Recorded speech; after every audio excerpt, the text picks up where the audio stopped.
शांताकारं भुजंगशयनं पद्मनाभं सुरेशं विश्वाधारं गगनसदृशं मेघवर्णं शुभांगं लक्ष्मीकान्तं कमलनयनं योगिभिर्ध्यानगम्यं वंदे विष्णु भवभयहरं सर्वलोकैकनाथं। मंगलम भगवान विष्णु मंगलम गरुड़ध्वज मंगलम पुंडरीकाक्ष मंगलाय तनोहरि। ओम नमो भगवते वासुदेवाय।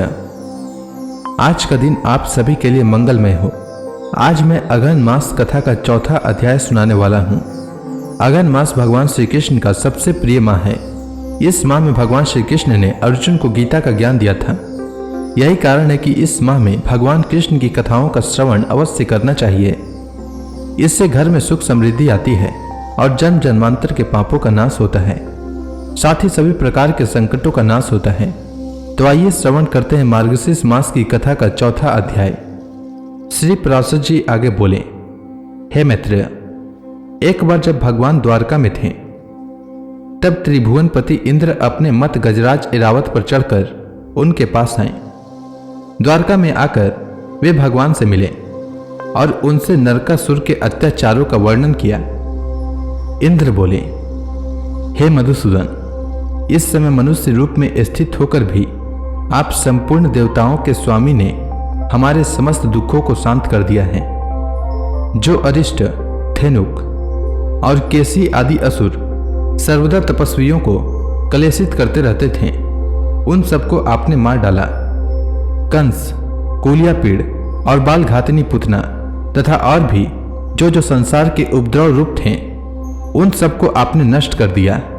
आपके बाहुदंड की सत्ता से त्रिलोकी के सुरक्षित हो जाने के कारण याजकों के दिए हुए यज्ञ भागों को प्राप्त कर देवगण तृप्त हो रहे हैं। हे जनार्दन, इस समय जिस निमित्त से मैं आपके पास उपस्थित हुआ हूं, उसे सुनकर आप उसके प्रतिकार का प्रयत्न करें।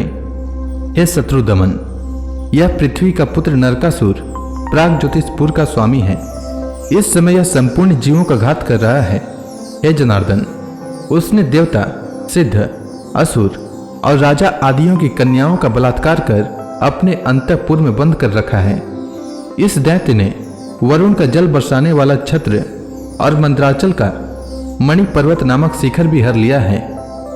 हे कृष्ण, उसने मेरी माता अदिति के अमृत त्रावी दोनों दिव्य कुंडल ले लिए हैं और अब इस ऐरावत हाथी को भी लेना चाहता है। हे गोविंद, मैंने आपको उसकी ये सब अनीतियां सुना दी है। इनका जो प्रतिकार होना चाहिए वह आप स्वयं विचार करें। श्री पराशर जी आगे बोले, इंद्र के ये वचन सुनकर श्री देवकी नंदन मुस्कुराए और इंद्र का हाथ पकड़कर अपने श्रेष्ठ आसन से उठे। फिर स्मरण करते ही उपस्थित हुए आकाशगामी गरुड़ पर सत्यभामा को चढ़ाकर स्वयं चढ़े और प्राग ज्योतिषपुर को चले। तदंतर इंद्र भी ऐरावत पर चढ़कर देवलोक को गए तथा भगवान कृष्णचंद्र सब द्वारका वासियों के देखते देखते नरकासुर को मारने चले गए।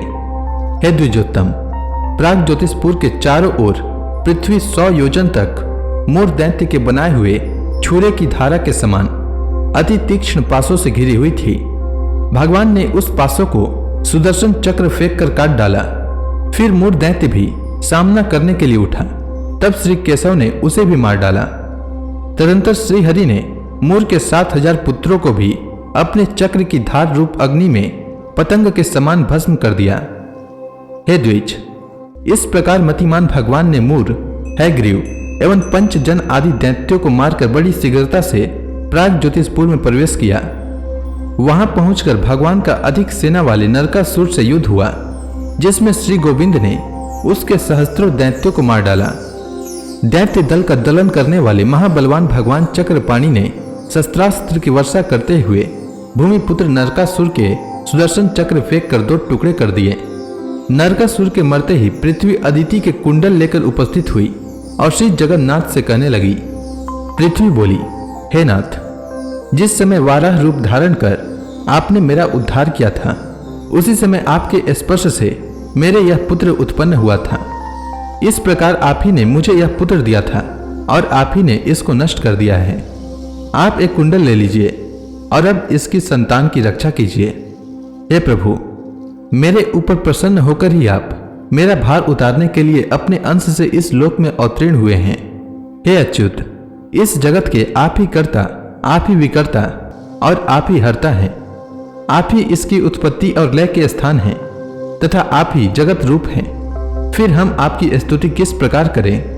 हे भगवान, जबकि व्याप्ति, व्याप्य, क्रिया, कर्ता और कार्य रूप आप ही हैं, तब सबके आत्म स्वरूप आपकी किस प्रकार स्तुति की जा सकती है?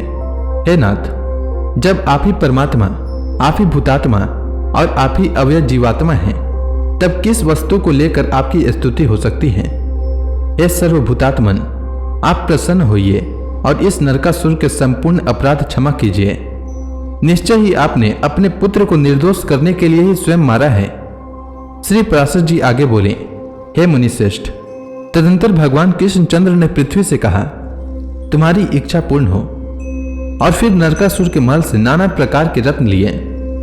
हे महामुने, अतुल विक्रम श्री भगवान ने नरकासुर के कन्यांतपुर में जाकर 16,100 कन्याएं देखी तथा 4 दांत वाले 6,000 गज श्रेष्ठ और 21 लाख काम्बोज देशीय अश्व देखे। उन कन्याओं, हाथियों और घोड़ों को श्री कृष्णचंद्र ने नरकासुर के सेवकों द्वारा तुरंत ही द्वारकापुरी पहुंचवा दिया। तदंतर भगवान ने वरुण का छत्र और मणि पर्वत देखा।